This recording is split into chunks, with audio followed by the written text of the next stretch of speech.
Good morning.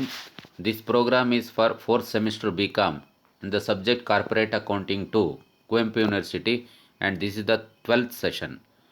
The chapter once again we are discussing is final accounts of banking companies. Objectives to understand the problems on final accounts of banking company by preparing profit and loss account and balance sheet along with schedules. In the previous presentation, we understand fifth problem on preparation of final accounts of banking company, and in this session we are going to understand sixth problem on preparation of final accounts of banking company. So look at the problem. From the following balances extracted from the books of Srinidhi Bank Limited, prepare profit and loss account and balance sheet as at 31st 3 2020. Here trial balance is given. ಇಲ್ಲಿ trial balance ಕೊಟ್ಟಿದ್ದಾನೆ, debit and credit balance. ನಾನು schedules ನಂಬರ್ಸನ್ನು explain ಮಾಡ್ತಾ ಹೋಗ್ತೀನಿ. ಅದಾದ ನಂತರ working ನೋಟಲ್ಲಿ schedules workout ಮಾಡಿ ಆಮೇಲೆ final accounts prepare ಮಾಡಬೇಕು. First share capital. Share capital comes under schedule number 1. General reserve schedule number 2. Profit and loss account ಇದು ಪ್ರೀವಿಯಸ್ ಇಯರ್ ಪ್ರಾಫಿಟ್, ಇದು ಕ್ರೆಡಿಟ್ ಬ್ಯಾಲೆನ್ಸ್ ಕೊಟ್ಟಿದ್ದಾನೆ. ಪ್ರಾಫಿಟ್ ಆ್ಯಂಡ್ ಲಾಸ್ ಅಕೌಂಟಲ್ಲಿ current year profit ಆದಮೇಲೆ ಈ previous year ಪ್ರಾಫಿಟನ್ನು add ಮಾಡಿಕೊಂಡ್ರೆ we will get total profit. Money at call and short notice ಇದು 7th ಶೆಡ್ಯೂಲಲ್ಲಿ ಬರುತ್ತೆ. Specific schedule ಇದೆ, ಅಲ್ಲಿ ತೋರಿಸಿ. ಡೆಪಾಸಿಟ್ಸ್ 3rd ಶೆಡ್ಯೂಲ್, ಡೆಪಾಸಿಟ್ಸ್ ಅಂತಲೇ ಇದೆ, 3rd ಶೆಡ್ಯೂಲ್ ತೋರಿಸಿ. Cash in hand, cash with RBI ಇವೆರಡು 6th ಶೆಡ್ಯೂಲಲ್ಲಿ ಬರುತ್ತೆ.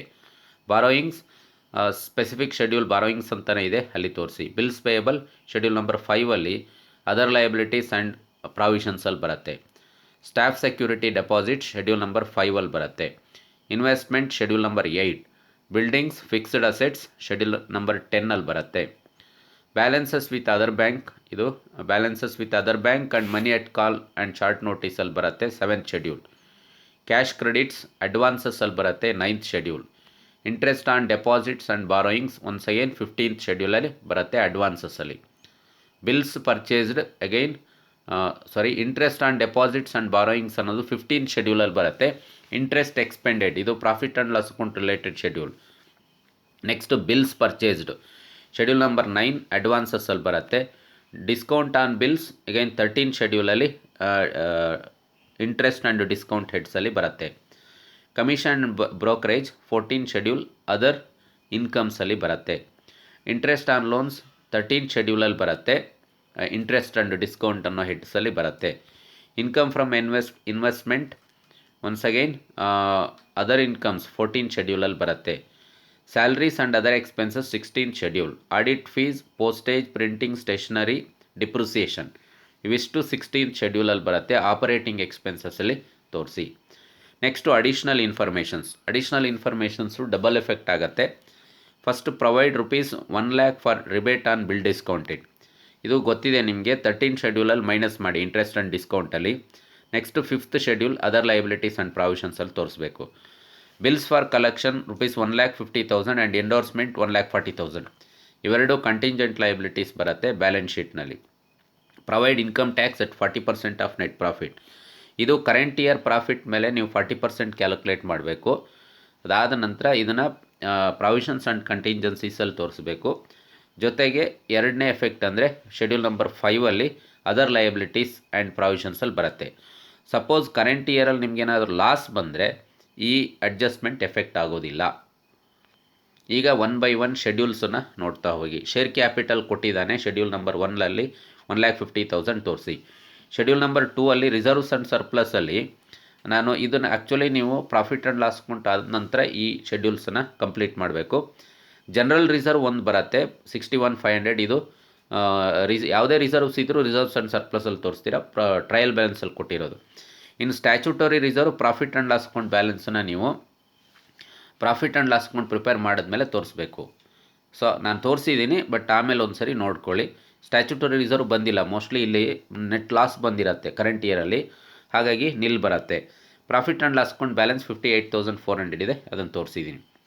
ನೆಕ್ಸ್ಟು 3rd ಶೆಡ್ಯೂಲ್ ಡೆಪಾಸಿಟ್ಸಲ್ಲಿ ಎಲ್ಲ ಡೆಪಾಸಿಟ್ಸ್ ಬರುತ್ತೆ. ಈ ಪ್ರಾಬ್ಲಮಲ್ಲಿ ಸೇವಿಂಗ್ಸ್ ಬ್ಯಾಂಕ್ ಡೆಪಾಸಿಟ್ ಇದೆ 8,89,500 ಇದೆ, ತೋರಿಸಿ. 4th ಶೆಡ್ಯೂಲ್ ಬಾರೋಯಿಂಗ್ಸ್ ಇದೆ, ಬಾರೋಯಿಂಗ್ಸ್ 90,000 ಇದೆ, ತೋರಿಸಿ. ನೆಕ್ಸ್ಟ್ ಅದರ್ ಲೈಬಿಲಿಟೀಸ್ ಆ್ಯಂಡ್ ಪ್ರಾವಿಷನ್ಸಲ್ಲಿ ಈ ಪ್ರಾಬ್ಲಮಲ್ಲಿ ಬಿಲ್ಸ್ ಪೇಯಬಲ್ ಇದೆ 24,000, ಅದರ್ ಸ್ಟಾಫ್ ಸೆಕ್ಯೂರಿಟಿ ಡೆಪಾಸಿಟ್ಸ್ ಇದೆ 10,500, ರಿಬೇಟ್ ಆನ್ ಬಿಲ್ ಡಿಸ್ಕೌಂಟಿಂಗ್ 10,000 ಇದೆ, ಟೋಟಲ್ 44,500 ಆಗುತ್ತೆ.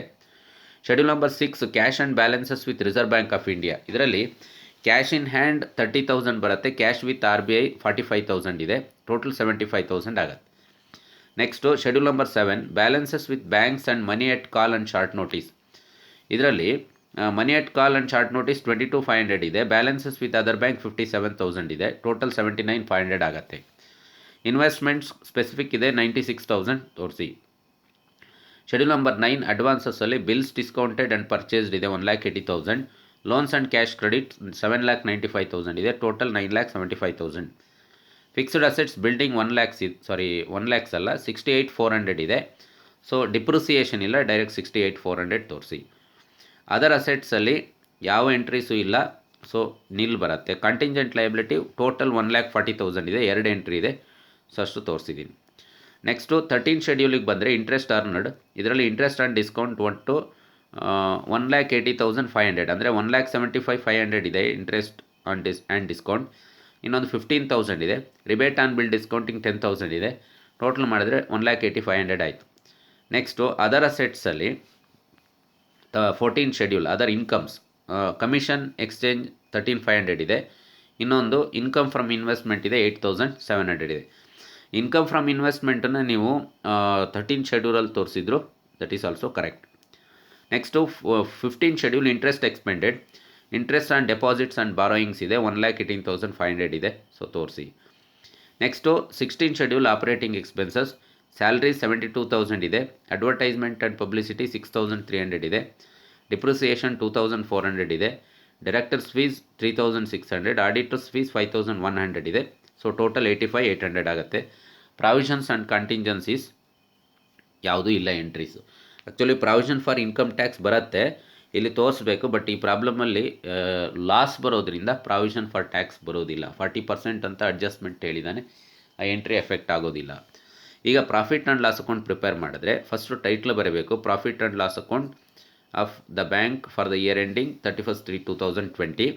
ಇದರಲ್ಲಿ ಫಸ್ಟು ಇನ್ಕಮ್ಸ್ ತೊಗೊಳ್ಳಿ. 13 schedule 14 schedule interest earned and other incomes 1,85,500 ಇದೆ, 22,200 ಇದೆ, ಟೋಟಲ್ 2,02,700. ಮೈನಸ್ ಎಕ್ಸ್ಪೆಂಡಿಚರಲ್ಲಿ ಇಂಟ್ರೆಸ್ಟ್ ಎಕ್ಸ್ಪೆಂಡೆಡ್ 15 ಶೆಡ್ಯೂಲ್ 1,18,500 ಇದೆ, ಆಪರೇಟಿಂಗ್ ಎಕ್ಸ್ಪೆನ್ಸಸ್ 16,000 ಇದೆ, 85,500 ಆಯಿತು. ಸೊ ಟೋಟಲ್ 2,04,300 ಆಯಿತು. ಈಗ ಮೈನಸ್ ಮಾಡಿದ್ರೆ ನಿಮಗೆ ನೋಡಿ ಇಲ್ಲಿ ನೆಟ್ ಲಾಸ್ ಬರುತ್ತೆ 1,600. ನೆಟ್ ಲಾಸ್ ಬರೋದ್ರಿಂದ ಪ್ರಾವಿಷನ್ ಫಾರ್ ಟ್ಯಾಕ್ಸ್ 40% ನೀವು ಕ್ಯಾಲ್ಕುಲೇಟ್ ಮಾಡೋದಿಲ್ಲ. ಇಲ್ಲ ಅಂದರೆ ನೀವು ಇಲ್ಲಿ ಫಸ್ಟು ಮೈನಸ್ ಮಾಡಿದಾಗ ಇನ್ಕಮ್ಸಲ್ಲಿ ಎಕ್ಸ್ಪೆಂಡಿಚರ್ ಮೈನಸ್ ಮಾಡಿದ್ರೆ ನೆಟ್ ಪ್ರಾಫಿಟ್ ಬಂದರೆ ಅದರ ಮೇಲೆ 40% ಪ್ರಾವಿಷನ್ ಫಾರ್ ಟ್ಯಾಕ್ಸ್ ಕ್ಯಾಲ್ಕುಲೇಟ್ ಮಾಡಿ ಅದನ್ನು ಇಲ್ಲಿ ಪ್ರಾವಿಷನ್ಸ್ ಆ್ಯಂಡ್ ಕಂಟಿಂಜೆನ್ಸೀಸಲ್ಲಿ ತೋರಿಸ್ಬೇಕು. ಪುನಃ ರೀಕ್ಯಾಲ್ಕುಲೇಟ್ ಮಾಡಿ ಮತ್ತೊಂದು ಸರಿ ನೀವು ನೆಟ್ ಪ್ರಾಫಿಟನ್ನು ಕ್ಯಾಲ್ಕುಲೇಟ್ ಮಾಡ್ಕೋಬೇಕು. ಅದಾದ ನಂತರ ಪ್ರೀವಿಯಸ್ ಇಯರ್ ಪ್ರಾಫಿಟ್ 60,000 ಟ್ರಯಲ್ ಬ್ಯಾಲೆನ್ಸಲ್ಲಿ ಕೊಟ್ಟಿದ್ದಾನೆ, ಅದನ್ನು ತೊಗೊಂಡು ಟೋಟಲ್ ಮಾಡಬೇಕು ನೀವು. ಬಟ್ ಇಲ್ಲಿ ಮೈನಸ್ 1,600 ಇದೆ ಕರೆಂಟ್ ಇಯರ್ ಪ್ರಾಫಿಟ್, ಹಾಗಾಗಿ ಟ್ಯಾಕ್ಸ್ ಬರೋದಿಲ್ಲ. ಮತ್ತು ಪ್ರೀವಿಯಸ್ ಇಯರ್ದು 60,000 ಇದೆ, ಮೈನಸ್ ಮಾಡಿದ್ರೆ 58,400 ರೂಪೀಸ್ ಟೋಟಲ್ ಪ್ರಾಫಿಟ್ ಆಯಿತು. ಪ್ರಾಫಿಟ್ಟಲ್ಲಿ ನೀವು statutory reserve ತೋರಿಸ್ಬೇಕಿಲ್ಲಿ.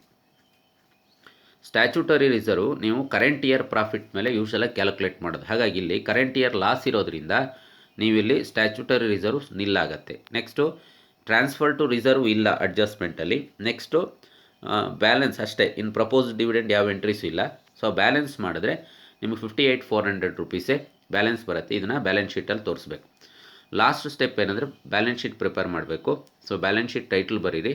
First capitals and liabilities ತೋರಿಸಿ.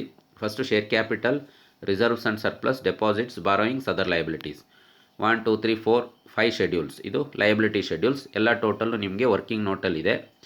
1,50,000 ಶೇರ್ ಕ್ಯಾಪಿಟಲ್ ಇದೆ, 1,19,900 reserves and surplus, deposits 8,89,500, borrowings 90,000, other liabilities 44,500 ಇದೆ, ಟೋಟಲ್ 12,93,500 ಆಗುತ್ತೆ. ಅದೇ ರೀತಿ ಅಸೆಟ್ಸಲ್ಲಿ first cash and balances with reserve bank of India 6th schedule 75,000, balances with other bank money at call and short notice 7 schedule 79,500, investment 8 schedule 96,000, advances 9 schedule 9,75,000, fixed assets 68,400 ಇದೆ. Other assets ಯಾವ entries ಇಲ್ಲ, ನಿಲ್.